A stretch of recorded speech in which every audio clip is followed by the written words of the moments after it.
Welcome all मरिया JS academy. हाल ही में सुजलाम भारत शिखर सम्मेलन 2025 का आयोजन किया गया।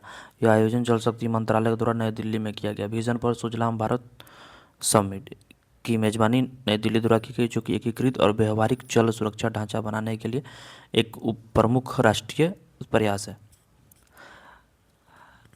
प्रयास की परिकल्पना प्रधानमंत्री के उस दृष्टिकोण के अनुरूप की गई थी जिसमें ऐसे शिखर सम्मेलनों का आयोजन किया जाता है जिनमें केंद्र और राज्य के अधिकारी के साथ कनिष्ठ संवर्ग से किसी काम को पूर्ण किया जाए।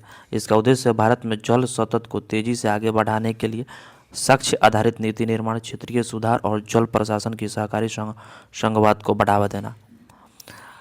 साक्ष्य के आधार पर नीति का निर्माण करके क्षेत्रीय स्तर से सुधारों के साथ जल प्रशासन को मजबूत करना।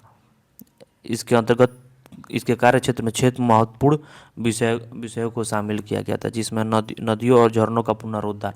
इसके अंतर्गत आर्द्र भूमि पुनरुद्धार, जल ग्रहण संरक्षण और सामुदायिक नदी प्रबंधन किया जाएगा। ग्रे वाटर प्रबंधन, इसके अंतर्गत परिपत्र जल उपयोग मूल्य निर्धारण मॉडल, प्राकृतिक आधारित समाधान और स्टेपेज प्रबंधन किया जाएगा।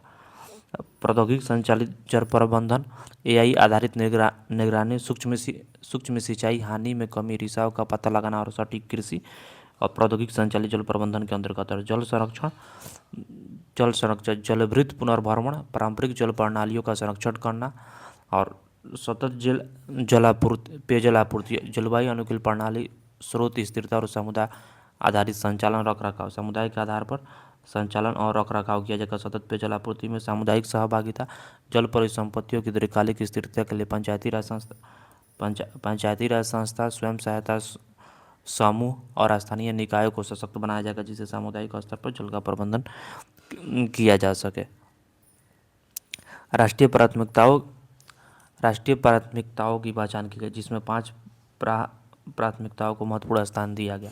इसमें स्रोत स्थिरता, भूजल पुनर्भरण, आधुनिक और प्राकृतिक आधारित समाधान, सामुदायिक संस्थागत सहभागिता और अंतर्विभागीय अभिसरण की पहचान की गई। जल सुजलम भारत शिखर सम्मेलन का महत्व है कि यह समग्र सरकारी दृष्टिकोण को अपनाता है और नीति निर्माताओं और जल कार्यान्वयनकर्ताओं को जोड़ता है, ताकि रणनीति को प्रभावी बनाया जा सके। धन्यवाद।